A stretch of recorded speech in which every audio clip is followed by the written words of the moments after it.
Hey guys, this is EckhartsLadder. Hello and welcome to another video. Now before we continue, I will just warn you guys, today's upload does have spoilers for the Season 1 finale of The Bad Batch, so if you haven't seen that yet, you may want to come back later, although to be honest, a lot of what we're talking about is fairly separate from the main thrust of the episode itself. But with that being said, let's get into it.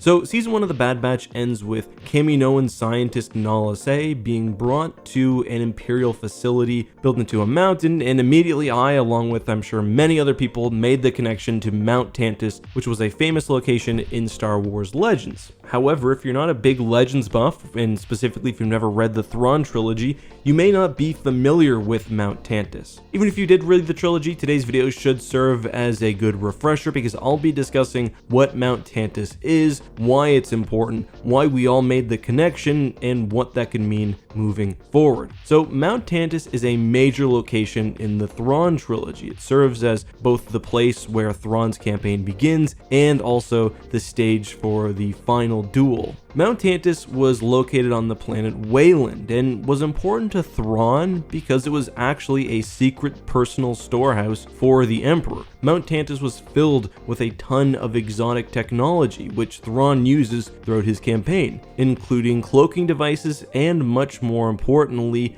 thousands of Sparti cloning cylinders. Mount Tantiss was also a laboratory, and it was perfectly set up to create a new clone army, which is what Thrawn began to do. By the end of the war, he was crewing new ships with cloned officers and soldiers. Now, you do have to remember, the Thrawn trilogy came out in the early 90s, so a lot of the details about the Clone Wars weren't really set in stone. We don't necessarily know where the Sparti cylinders came from, how they related to the Clone Wars themselves. We've gotten some of that after the fact, but generally there is the fear that the rediscovery of this technology could lead to a massive conflict like the Clone Wars again throughout the galaxy. Although, as a note, it was popular belief at that time that the Clone Wars involved clones attacking the rest of the galaxy, but I've covered that in prior videos. But yeah, let's talk a bit more about Mount Tantiss specifically and also focus on the connection between what we see in the Bad Batch. So Mount Tantiss was on the planet Wayland. Wayland's description does match what we see in the show, although it's also fairly generic. We know that it's covered by forests, it's a fairly temperate planet.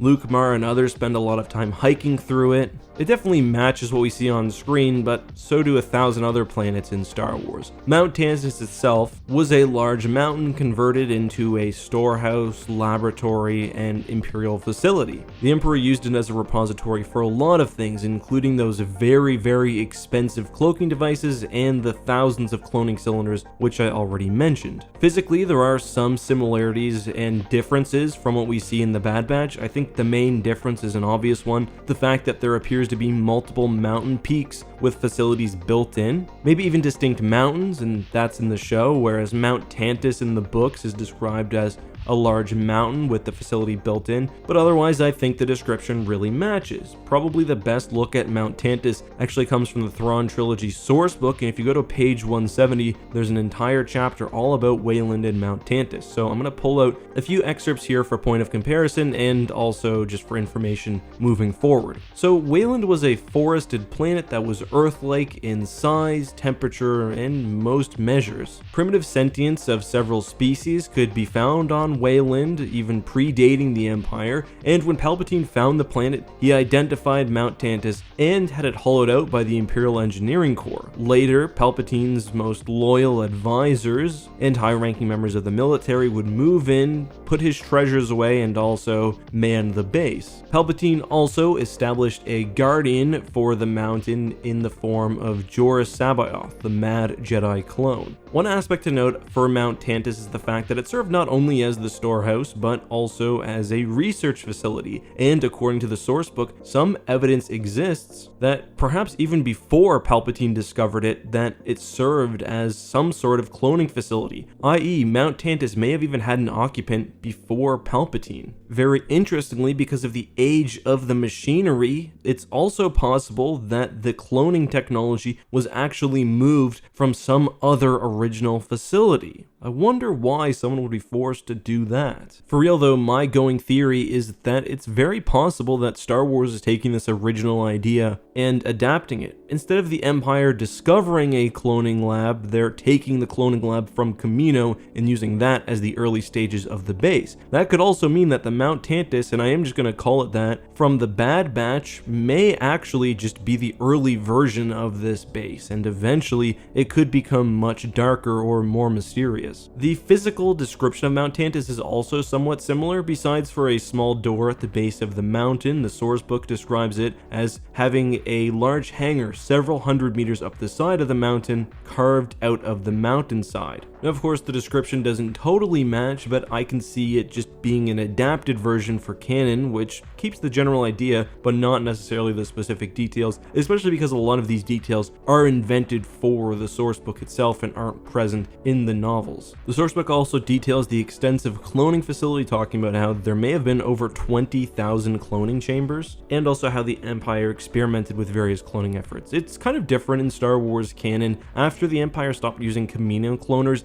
they did actually use several other clone types, both through other cloning methods like the Sparty cloning and with other genetic templates. That doesn't seem to be the case in Star Wars Legends, but that could very well be because the cloning process just isn't perfected by the Empire. I'm going to give my theory though, and I'm going to make the distinction that right now I'm cutting away from lore and giving you guys my opinion of what they're setting up. So the Empire is making the movement away from clones, and it's not a mistake. They are not going to try to build a new clone army, because for them it's more useful just to recruit soldiers from across the galaxy. However, the technology in that cloning base is still very, very useful, especially to Palpatine, who probably from this point is very heavily invested in the process of trying to indefinitely extend his life. And that's why we see the scientist with the same uniform that we also see in The Mandalorian. I think Palpatine would have been very against taking away centuries of scientific progress made by the Kaminoans and would have rather transplant that to an Imperial facility, very much like Mount Tantiss, and use it as his own.